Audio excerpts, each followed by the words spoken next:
Question number 14 है। यदि 2 वर्ष में रुपए 8,000 को चक्रवृद्धि ब्याज एवं साधारण ब्याज का अंतर रुपए 20 हो तो ब्याज की दर ज्ञात कीजिए। चक्रवृद्धि ब्याज वार्षिक देय है। तो देखिए यहाँ दिया गया है समय 2 वर्ष में, मूलधन दिया गया है 8,000 रुपए, तो चक्रवृद्धि ब्याज एवं साधारण ब्याज का अंतर दिया गया है 20 रुपए का। ठीक है, तो ब्याज की दर ज्ञात करना है। तो सबसे पहले जो दिया गया है हम उसे लिख लेते हैं। तो दिया गया है मूलधन P बराबर रुपए 8,000। ठीक है, फिर दिया गया है समय N बराबर 2 वर्ष, और फिर दिया गया है साधारण ब्याज और चक्रवृद्धि ब्याज का अंतर। तो लिखेंगे चक्रवृद्धि ब्याज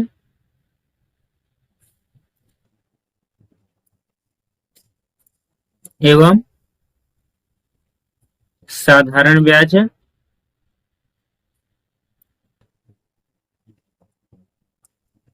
का अंतर बराबर रुपए 20। ठीक है, दर ज्ञात करना है तो लिखेंगे दर बराबर R% वार्षिक, इसे हमने माना है।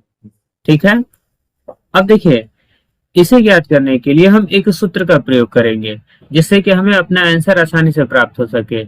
एक बार हम सूत्र के द्वारा इसे हल करेंगे और फिर हम इसे देखेंगे कि इस सूत्र को कैसे बनाया गया है। ठीक है, तो CI compound interest minus simple interest अगर दिया गया हो तो वो उसके लिए जो सूत्र इस्तेमाल किया जाता है वो होता है P इंटू R बाई 100। अब यहाँ 2 वर्ष है तो हम यहाँ पावर 2 लिखेंगे। ठीक है, अब देखिए दोनों का अंतर जो दिया गया है वह 20 रुपए दिया गया है, बराबर P मूलधन है 8,000, R को हमने माना है बटा 100 के पावर 2। अब यह 8,000 बराबर किधर आएगा, तो ये हो जाएगा 20 बटा 8,000। अब 20 से भाग करेंगे 8,000 में तो 20 के 80, 400 बार में, बराबर R बाई 100 का पावर 2। ठीक है, अब हम इसे लिख सकते हैं 1/400 बराबर R बटा 100 का पावर 2। ठीक है, अब देखिए स्क्वायर है, बराबर किधर आएगा तो वो रूट में बदल जाएगा। ठीक है, या फिर इसे लिख सकते हैं 1/20 का होल स्क्वायर बराबर R बाई 100 का स्क्वायर। ठीक है, अब देखिए स्क्वायर से स्क्वायर कट जाएगा और यह प्राप्त होगा 1/20 बराबर R बटा 100। अब यह 100 हर में है, बराबर किधर में आएगा तो अंश में गुना हो जाएगा, तो इसे लिख सकते हैं 100/20। तो 20 से 100 में भाग करेंगे 5 बार में, बराबर R। तो यहाँ जो R का मान प्राप्त होगा वह 5% होगा। ठीक है, तो यहाँ जो हमें दर प्राप्त हुआ वह 5% वार्षिक प्राप्त हुआ। ठीक है, यही हमारा आंसर होगा। तो देखिए यहाँ जो हमने सूत्र का प्रयोग किया वह था P इंटू R बाई 100 का पावर 2। क्यों, क्योंकि यहाँ समय 2 वर्ष का था। अब यह सूत्र बना कैसे, तो इसे हम अब देखेंगे। तो देखिए प्रश्न में दिया गया है कि साधारण ब्याज और चक्रवृद्धि ब्याज का, तो 2 वर्ष का साधारण ब्याज अगर हम ज्ञात करें, 2 वर्ष का साधारण ब्याज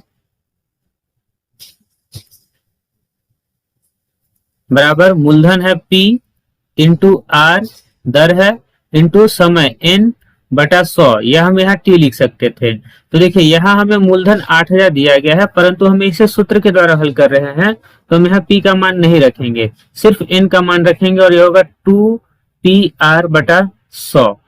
ठीक है, यहाँ हमने समय को 2 माना है इसलिए यह 2 वर्ष के हिसाब से 2 वर्ष का साधारण ब्याज हो गया। अब देखिए हम अब चक्रवृद्धि ब्याज को ज्ञात करेंगे और वह प्रत्येक वर्ष का अलग अलग ज्ञात करेंगे। जैसे सबसे पहले ज्ञात करेंगे पहले वर्ष का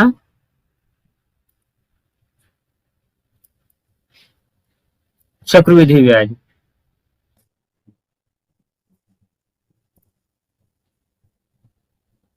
तो इसके लिए भी हम इसी सूत्र का प्रयोग करेंगे और यह होगा P into R into N by 100। अब यहाँ पास जो समय है वह 1 वर्ष का है तो यह PR बटा 100 होगा। ठीक है, यह पहले वर्ष का होगा। अब दूसरे वर्ष के लिए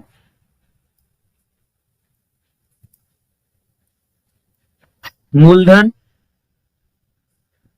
तो हम यह जानते हैं कि चक्रवृद्धि ब्याज में दूसरे वर्ष का जो मूलधन होता है वह पहले वर्ष के मूलधन और ब्याज को जोड़कर बनाया जाता है, या फिर पहले वर्ष का मिश्रधन होता है। तो पहले वर्ष का मूलधन P था और पहले वर्ष का जो ब्याज प्राप्त हुआ वह PR बटा 100 प्राप्त हुआ। तो यह हो गया दूसरे वर्ष का मूलधन। अगर इसे हम जोड़ेंगे तो यह 100P प्लस PR बटा 100 के रूप में होगा। ठीक है, अगर हम इसे जोड़ते हैं तो यह दूसरे वर्ष का मूलधन हो गया। अगर अब हम दूसरे वर्ष का ब्याज ज्ञात करेंगे तो दूसरे वर्ष का जो ब्याज होगा वह होता है मूलधन। तो मूलधन यहाँ है 100P प्लस PR बटा 100 गुना दर जो है वह R है और N जो है वह 1 वर्ष का है, तो N हमें लिखने की जरूरत नहीं है, बटा 100। अब इसे अगर हल करेंगे तो देखिए, इसे हल करेंगे तो यह होगा, अब यहाँ R का गुना होना है तो इन अंश और हर दोनों में होगा, तो यह 100PR प्लस PR स्क्वायर बटा 100 गुना 100 होगा। ठीक है, एक बार फिर से समझिए, यहाँ दिया गया है R का गुना हम पहले इसमें करेंगे तो ये होगा 100PR और फिर R का गुना हम PR में करेंगे तो ये होगा PR स्क्वायर, यह 100 हर में है तो यहाँ आ जाएगा। ठीक है, अब इसे हम लिख सकते हैं। अब देखिए, इसे हम दोनों को अलग अलग करके लिखना चाहें तो लिख सकते हैं 100PR बटा 100 इंटू 100 प्लस PR स्क्वायर बटा 100 इंटू 100। अब देखिए, ऐसा हमने क्यों लिखा, तो यह प्लस के रूप में है और इसका जो एलसीएम है इसे हम दोनों को अलग अलग लिखेंगे तो इस प्रकार लिखेंगे। अब देखिए, यह 100 से 100 कट जाएगा और इसे हम लिख सकते हैं PR बटा 100 प्लस इसे हम लिख सकते हैं P इंटू R बाई 100 का पावर 2। देखिए, R का स्क्वायर है और यहाँ 100 दो बार है तो इसे हम P इंटू R बाई 100 का स्क्वायर के रूप में लिख सकते हैं। ठीक है, तो यह हमें प्राप्त हो गया दूसरे वर्ष का ब्याज। ठीक, यह दूसरे वर्ष का ब्याज हमें यह प्राप्त हो गया। पहले वर्ष का जो हमने ब्याज प्राप्त किया था वह प्राप्त किया था PR बटा 100। ठीक, यह पहले वर्ष का है और दूसरे वर्ष का है PR बटा 100 plus P into R by 100 का पावर 2, यह दूसरे वर्ष का ब्याज है। ठीक है, आप इसे एक बार फिर से देख लीजिए कि दूसरे वर्ष का ब्याज हमने कैसे ज्ञात किया था। अब देखिए, यहाँ पहले वर्ष का चक्रवृद्धि ब्याज यह प्राप्त हुआ और यह दूसरे वर्ष का चक्रवृद्धि ब्याज प्राप्त हुआ। तो कुल अगर हम चक्रवृद्धि ब्याज को ज्ञात करें तो लिख सकते हैं कुल ब्याज बराबर यह हो जाएगा PR बटा 100 प्लस PR बटा 100 plus P into R by 100 का स्क्वायर। ठीक है, अब देखिए, PR बटा 100 PR बटा 100 यह दो बार है तो इन दोनों को हम लिख सकते हैं 2PR बटा 100 प्लस P इंटू R बटा 100 का स्क्वायर। मतलब हमने यहाँ क्या किया कि सबसे पहले तो 2 वर्ष का हमने साधारण ब्याज ज्ञात कर लिया। ठीक है, फिर साधारण ब्याज के सूत्र के द्वारा ही हमने पहले वर्ष का चक्रवृद्धि ब्याज ज्ञात किया और दूसरे वर्ष का चक्रवृद्धि ब्याज ज्ञात करने के लिए हमने मूलधन में ब्याज को जोड़कर एक नया मूलधन ज्ञात किया और फिर उसके हिसाब से चक्रवृद्धि ब्याज को ज्ञात किया। अब हमने दोनों चक्रवृद्धि ब्याज को जोड़कर कुल ब्याज ज्ञात किया जो कि यह प्राप्त हुआ। कुल ब्याज जो प्राप्त हुआ यह प्राप्त हुआ। ठीक, यह है चक्रवृद्धि ब्याज। अब हमने यहाँ साधारण ब्याज को भी ज्ञात किया है तो प्रश्न में दिया गया अंतर, तो अगर इसे हम माइनस करेंगे 2PR बाई 100 करेंगे तो देखिए यहाँ पास 2PR बाई 100 माइनस में है और यहाँ 2PR बाई 100 प्लस में है, तो ये दोनों आपस में कट जाएंगे।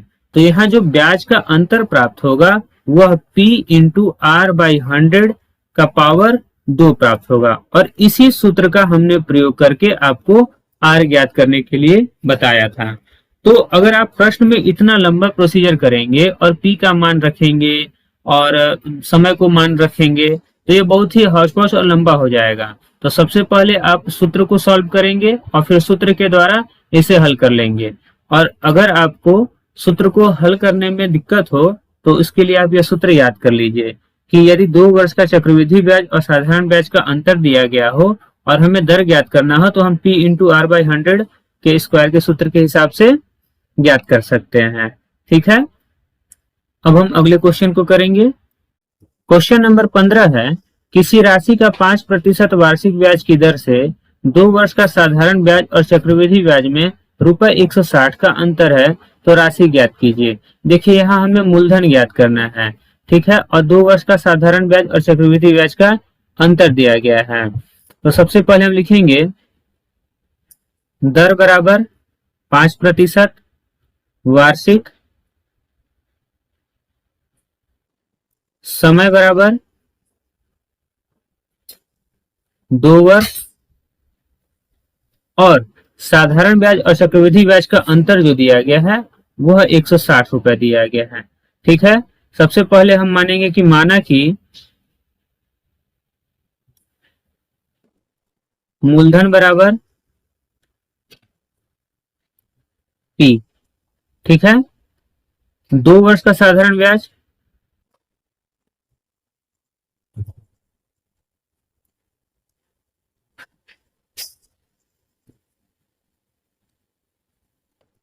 तो ये हो जाएगा मूलधन P गुना समय 2 गुना दर R बटा 100। इसे हल करेंगे तो ये हो जाएगा 10 P बटा 100, या फिर इसे हम कह सकते हैं P बटा 10।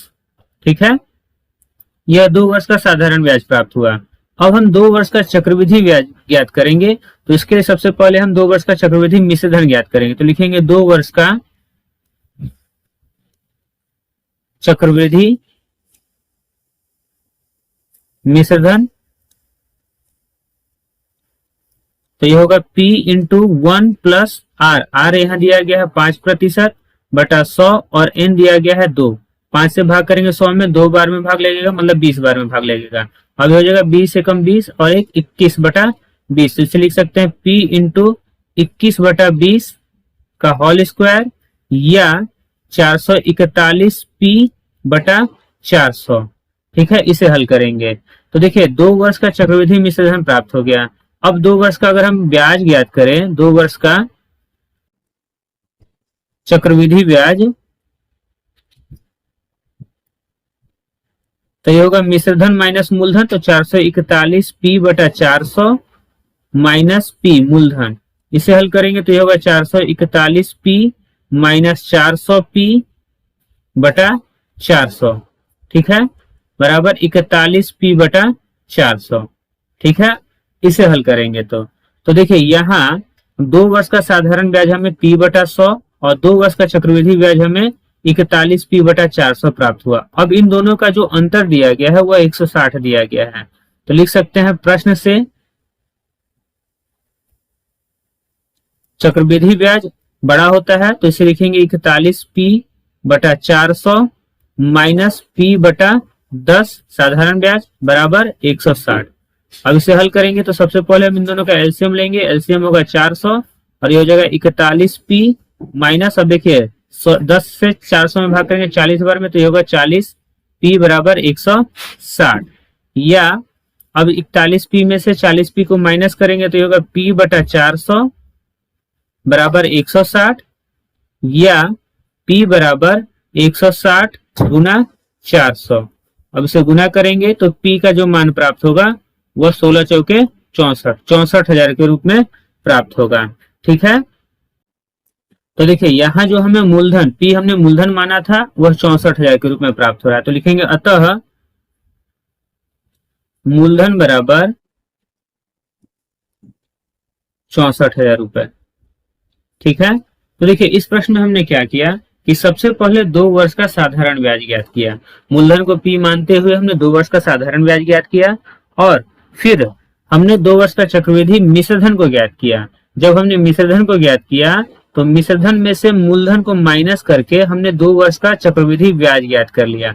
अब प्रश्न में दिया गया है कि 2 वर्ष का चक्रवृद्धि ब्याज और साधारण ब्याज का जो अंतर है वह 160 रुपए है। तो इसे हमने समीकरण में सेट कर दिया और P का मान ज्ञात कर लिया, जिससे हमें कि मूलधन ज्ञात हो गया।